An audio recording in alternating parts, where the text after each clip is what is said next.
ਪਾਣੀ ਜਾਂ ਸ਼ਾਇਦ ਮੈਂ ਕਹਾਂ ਉਹਦੇ ਕੋਲ ਸੀ ਮੈਂ ਉਹਨੇ ਉਹਦਾ ਕਮਰਾ ਦਿਖਾ ਲਿਆ ਹੈ ਨੀ ਇਹ ਅੱਛੀ ਨੋਰਵੀਜਨ ਲੱਕੜੀ ਉਹਨੇ ਕਿਹਾ ਰਹਿਣਾ ਤਾਂ ਬਹਿ ਜਾ ਜਿੱਥੇ ਵੀ ਤੇਰੀ ਮਰਜ਼ੀ ਮੈਂ ਆਲੇ ਦੁਆਲੇ ਦੇਖਿਆ ਕੋਈ ਉੱਥੇ ਕੁਰਸੀ ਨਹੀਂ ਸੀ ਮੈਂ ਦੂਰੀ ਤੇ ਬਹਿ ਗਿਆ ਸਮਾਂ ਸੋਚ ਕੇ ਉਹਦੀ ਸ਼ਰਾਬ ਪੀ ਕੇ ਅਸੀਂ 2 ਵਜੇ ਤੱਕ ਗੱਲਾਂ ਕੀਤੀਆਂ ਫੇ ਉਹਨੇ ਕਿਹਾ ਸੌਣ ਦਾ ਸਮਾਂ ਹੋ ਗਿਆ Ramón Lobo, buenos días. Muy buenos días, ¿qué tal? ¿Cómo estás? Bien, un poco con sueño porque he dormido mal. Siempre tengo miedo a dormirme, entonces estoy todo el rato, Me pasa también. todo el rato despertándome. Es verdad. Bueno, luego una siesta, ¿no? Quizá. Sí, bueno, ahora mismo. Ya te veo que estás un poco así. Sí, tienes que esperar. ¿Qué tal la bolivariana, la bicicleta? Mal porque, bueno, he mandado la protesta a Maduro porque la he tenido que devolver porque tiene un pequeño fallo. No voy a explicarlo porque la explicación es un poco sexual, pero la carga exterior no entra bien. La carga exterior no entra bien en la bicicleta semieléctrica, Sí. a la que denomina la bolivariana por razones que no vienen al caso, Sí, que tiene y bueno, que ver con Juan Carlos Bonedero. Y me la van a cambiar y bueno, y la próxima no sé si llamarla Manuela Carmena directamente. Yo pensaba que la bicicleta iría más deprisa durante la cumbre de Panamá, ¿no? Sí, pero como está Una parada... una quinta marcha. Sí, ojalá. Vaya foto, la de Castro con Obama. Muy interesante. Además, muy interesante no ya solo la foto, que era muy mala la primera, sino todo el La clima. pésima, Sí, el clima, la simpatía, no sé, las palabras, lo que ha dicho Raúl que Castro, que Obama no es responsable de tantos años y lo que... Y lo que ha dicho Obama, que esto cuando yo había nacido ya estaba en marcha, ¿no? Esto no es mío. Y es muy interesante porque le ha pillado a Maduro con el pie cambiado, porque Maduro llevaba el discurso de siempre y ahora se ha encontrado que el clima es otro y le vendría muy bien sumarse a ese clima. Claro, se ha preguntado cómo salgo yo en la foto y ha dicho lo mismo, pero de una forma y a la contraria, ¿verdad? Creo que han hablado en un pasillo durante 10 minutos con traductores y Sí. bueno, vamos a ver, porque ese es un problema también que se podría resolver. Cuando si hace falta le cambias el nombre a la bici y ya está. Sí, Angela Merkel le voy a poner.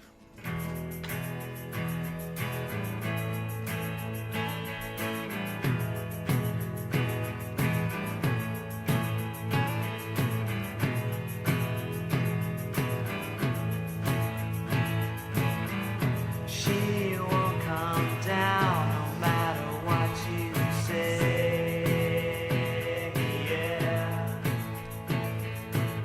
She climbed the wall of sound and said you made her this way. Yeah. But tonight ¿Te acuerdas aquellos años en los que los George Bush, Paul Wolfowitz, Donald Rumsfeld decían vamos a insertar la semilla de la democracia en Oriente Próximo y la democracia se va a extender como si fuera una vegetación, ¿eh? Sí, la semilla va un poco mal. Oriente Medio, que es un hervidero de inestabilidad política, de conflictos, de pobreza, a la espiral de violencia diaria hay que sumar un nuevo conflicto que es el surgido recientemente en Yemen, uno de los países más pobres del mundo árabe. Es una crisis que deja ya un saldo de unos 550 muertos, más de 1.700 heridos. ¿Qué es lo que está pasando allí realmente, Ramón? Pues vamos a intentar averiguarlo con nuestro invitado de hoy. Es un país muy pobre, lastrado por estructuras tribales, analfabetismo y que tiene varios conflictos armados. Además está Al-Qaeda. Es uno de los países, yo creo que es el país árabe con una renta per cápita más baja del mundo. Los actores del conflicto son los hutíes, que son chiíes, y los partidarios del presidente depuesto, Hadi, que son suníes. Hay que recordar que muchos datan un poco geográficamente también el nacimiento de Al-Qaeda en Yemen. Sí. Hay unas teorías al respecto, ¿no? Pero ¿quién lucha contra quién allí ahora mismo, ¿no? ¿Quiénes son los hutíes? Bueno, pues hay tres bandos. Por un lado está Al-Qaeda, que son suníes, que van a su aire. Por otro lado están estos hutíes, que son partidarios de Dios. Ansar Allah es el partido al que pertenecen. Es una rama chiita del zahaísmo, que es los chiismo es muy interesante, pero ellos reconocen 12 imanes. En esta rama solo reconoce 5. O sea, con lo cual es una rama herética que no cuadra perfectamente con Irán. Esta insurgencia comenzó en el año 2004 para pedir una mayor autonomía y un respeto a sus tradiciones culturales. Y desde enero se han hecho con el poder. Se hicieron con el Palacio Presidencial en Saná y ahora se han conquistado el puerto de Adén en el sur. Y bueno, y ha empezado Arabia Saudí y otros países suníes árabes árabes a bombardear posiciones de los hutíes. Sí, y por tradiciones culturales habría que llamar tradiciones inculturales o religiosas, ¿no? Y enfrente, al otro lado del tablero. Bueno, están los suníes. En realidad, lo que está ocurriendo en Oriente Próximo es muy, muy interesante porque hay muchos conflictos simultáneos, pero uno de ellos que se mantiene constante en todos los países, Irak, Siria y demás, es el conflicto que mantienen suníes y chiíes desde la muerte de Mahoma en el 632. Hubo una disputa por la herencia del profeta y ahí se partió el Islam en dos ramas. El chiismo es mayoritario en Irán, es muy fuerte en Bahrein, es fuerte en Líbano, y en Siria, por ejemplo, los alawíes son chiíes heréticos, igual que los hutíes son chiíes heréticos. Y hay una pugna entre Irán y Arabia Saudí para ver quién es el poder regional.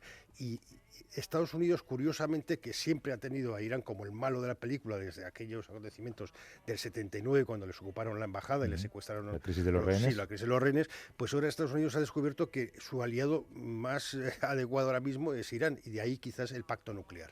Y diferencias que marcan o que dejan también pues crisis regionales, crisis económicas, ¿no? Crisis políticas. Claro, Arabia Saudí e Irán son rivales. Ahora encontramos que Israel y Arabia Saudí sí están en el mismo bando, colaborando porque están en contra de Irán. Arabia Saudí está siempre en el bando que haga falta. Sí, siempre está en el bando contrario al nuestro. Pasa que nosotros nos acabamos de enterar. Y se lo seguimos permitiendo, ¿no? Sí. ¿Qué puede representar la crisis de Yemen para el mundo? Se lo vamos a preguntar a Javier Martín, que es delegado de la agencia EFE en el norte de África, autor del libro recién publicado Estado Islámico, Geopolítica del Caos, de la editorial Catarata. ¿Qué tal, Javier? ¿Cómo estás? Hola, buenos días. Buenos días. Además de la rivalidad religiosa entre Irán y Arabia, ¿qué otros factores alimentan ese enfrentamiento, Javier? Hay un factor importante que es geográfico y económico, y es que la gran parte del conflicto en Yemen se da en la parte oeste, y en la parte oeste del país, que es la más rica y la más verde, también está lo que se llama Bab el-Mandab, que se llama la Puerta de las Lamentaciones. Y la Puerta de las Lamentaciones es el estrecho más importante que conecta el Mar Rojo con el Golfo de Adén y la entrada al Océano Índico. Por ahí pasan la mayor parte de los petroleros y por allí pasan la mayoría de las mercancías que van desde Europa a Asia para no tener que dar la vuelta por el Cuerno de África. Quien controla Bab el-Mandab controla gran parte del comercio en esa zona. ¿Y Al-Qaeda qué pinta? Porque Al-Qaeda teóricamente son los malos. Estados Unidos estaba ahí con una política de drones para castigar a los líderes, y los únicos que realmente estaban haciendo frente a Al-Qaeda eran los hutíes, ¿no?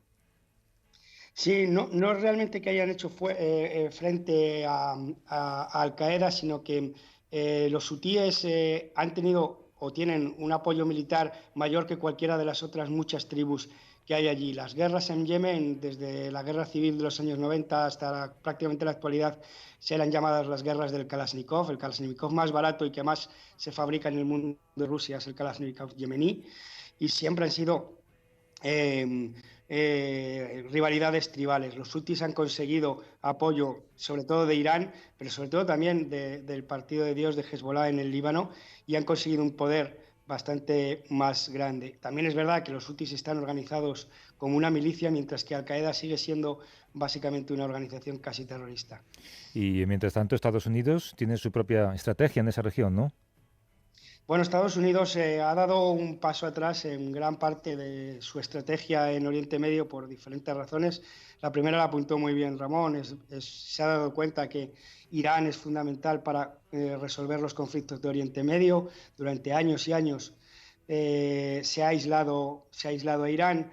Durante años y años no se ha percibido que Irán es el país que sostiene el gobierno iraquí el gobierno chií en Irak, que influye en Siria, que tiene conexiones con Hezbollah, que fue el fundador de Hamas y que está metido también aquí en Yemen. Entonces, si se busca que poner a Irán en la mesa de comensales. Barack Obama se dio cuenta y en 2011 autorizó unas negociaciones secretas que estaban en marcha desde entonces, desde 2011, a través del sultán Qaboos de Omán, y que su primer resultado es el preacuerdo nuclear. Eso es por una parte importante de conocer. Y la segunda parte, muy importante de conocer de la estrategia de Estados Unidos en Oriente Medio, es que Estados Unidos se ha declarado autosuficiente energéticamente. Desde hace un año y medio, sí. Estados Unidos no necesita más para supervivencia estratégica el petróleo y el gas de Oriente Medio, y eso ha ayudado a cambiar su percepción de los conflictos en la zona. Desde luego. Javier Martínez, delegado de la agencia EFE en el norte de África, es autor del libro Estado Islámico, Geopolítica del Caos, publicado por Catarata. Nos ha hablado desde Túnez. Un abrazo fuerte, Javier. Muchas gracias. Un abrazo. Take all your overgrown infants away somewhere.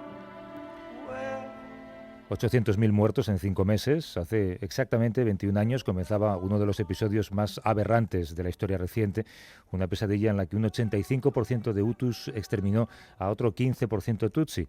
Nos referimos al genocidio de Ruanda. Sí, todo comenzó el 6 de abril de 1994, cuando el avión en el que viajaba el presidente ruandés, Juvenal Habyarimana, y su homólogo burundés, fue alcanzado por un misil en pleno vuelo, aterrizando casi en el aeropuerto, y con este atentado dio comienzo uno de los episodios más sangrientos de la historia de África. Fue tal la ola de violencia que se desató que durante 5 meses fueron asesinados entre 800.000 y 1 millón de Tutsis. El 85% de la población, los Hutus, torturaron y aniquilaron de manera sistemática al otro 15% Tutsi con un objetivo claro, que era el exterminio. Según datos oficiales, hubo más de 2 millones de refugiados.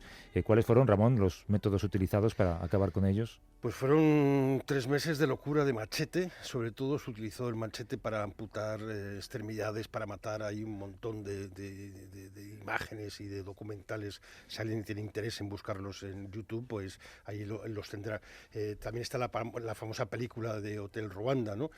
Donde se explica cómo una minoría Hutu muy radicalizada, en el que no es inocente ni Francia ni Bélgica. Bélgica ya ha pedido disculpas, Francia de alguna forma también. Fueron responsables. Es muy interesante que Francia ahora ha desclasificado los documentos secretos de aquella época, con lo cual, cuando se pueda acceder a ellos, quizás sepamos algo más de esa responsabilidad. Es una nación donde, además, la esperanza de vida no superaba los 44 años, donde 250.000 personas estaban contagiadas por el virus del SIDA, más del 70% de la población vivía y vive por debajo del umbral de pobreza. ¿Qué hemos aprendido después de aquello? Vamos a preguntárselo a Alfonso Armada, que es uno de los pocos periodistas que estuvieron allí, trabaja ahora en el ABC. ¿Cómo estás, Alfonso? Buenos días. Hola, buenos días. Buenos días. La comunidad internacional ignoró deliberadamente a Ruanda por no ser de interés o por no tener valor estratégico. Bueno, es una de las razones que se pueden seguir, sin duda. También hay que tener en cuenta la desastrosa operación de Naciones Unidas y sobre todo de Estados Unidos en Somalia, que provocó la muerte de varios soldados norteamericanos, y eso hizo que el presidente Bill Clinton se inhibiera a la hora de tomar en consideración los mensajes de emergencia que llegaban desde Kigali, desde la capital de Ruanda. Estos mensajes llegaron a manos de Kofi Annan, que entonces era jefe de operaciones de los cascos azules en Naciones Unidas, y llegaron también, lógicamente, al Consejo de Seguridad, pero se decidió no hacer caso omiso, y además, de forma también reiterada, se evitó, al principio, utilizar la palabra genocidio, que obligaría a la comunidad internacional a asumir sus compromisos y a pedir intervenido. Alfonso, ¿qué pueden esconder los archivos secretos franceses? Bueno, ya durante el genocidio, durante la famosa operación turquesa, fue una operación que se puso en marcha, en teoría, de carácter humanitario para ayudar a la población ruandesa. Sin embargo, se permitió que una parte del Estado Mayor Hutu se pusiera a salvo en el Congo. Las relaciones estrechas entre Francia y el gobierno de Habyarimana pues eran un secreto a voces, ¿no? Francia había conseguido ocupar el papel que había ocupado Bélgica en Ruanda. Las relaciones eran estrechas desde el punto de vista económico, político, militar, y bueno, supongo que esos papeles pues pueden dar a entender el grado de implicación o de conocimiento de Francia en las maniobras del gobierno Hutu de la época, y también otro tipo de asuntos quizá muy poco edificantes. Alfonso, alguna vez hemos coincidido en los pasillos de la ONU. ¿Tú crees que este genocidio, junto con la limpieza étnica de los Balcanes, han sido los dos mayores fracasos de la ONU? Bueno, ha habido muchos fracasos, quizás por la envergadura, por la cantidad de muerte que hubo en Ruanda, porque además a través de los informes firmados por Jean Deler, que además le han perseguido con una especie de pesadilla. Él escribió un libro además estremecedor contando: yo estreché la mano al diablo, así se titulaba. se puede decir que quizás sea uno de los grandes fracasos, no el mayor, y el de Bosnia uno de ellos también. Ha habido más también. Yo creo que, en fin, la ONU tiene muchas victorias cuando hablas con funcionarios de Naciones Unidas, con diplomáticos que consideran que bueno, la ONU es mejor que exista que no exista, ¿no? Si no existiera habría que inventarla. Pero desde luego es presa de una forma de hacer política y sobre todo de una distribución del poder que forma parte de la Segunda Guerra Mundial. Y esto ocurrió hace muchísimo tiempo y no se compadece con el mundo contemporáneo. Alfonso Armada, un abrazo, Alfonso. Muchas gracias. Un abrazo, hasta pronto. Gracias.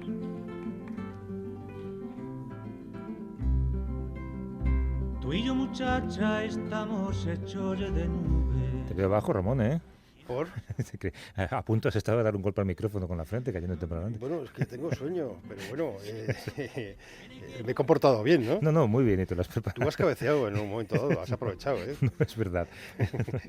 Por eso ya tienes el horario Washington casi. Había un... Exacto. Tú te vas de viaje también, ¿no? Sí, nos vamos los dos. ¿Dónde vas? Yo me voy a República Centroafricana, tú a Washington, ¿no? Lo mío es mucho menos cool que lo tuyo. Bueno, podemos cambiar. No lo sé. Te iba a decir que hay un contertulio, o había un contertulio al que había que tirarle cucharillas del café para que se despertara. Era en hora 25, que también es un horario que es un poco... Sí, no digas el nombre. No lo voy a decir, jamás lo diré. Bueno, pues que nos escuchamos, creo que, bueno, desde donde estemos, no sé muy bien, la semana que viene, ¿vale? Venga, un abrazo. Chao.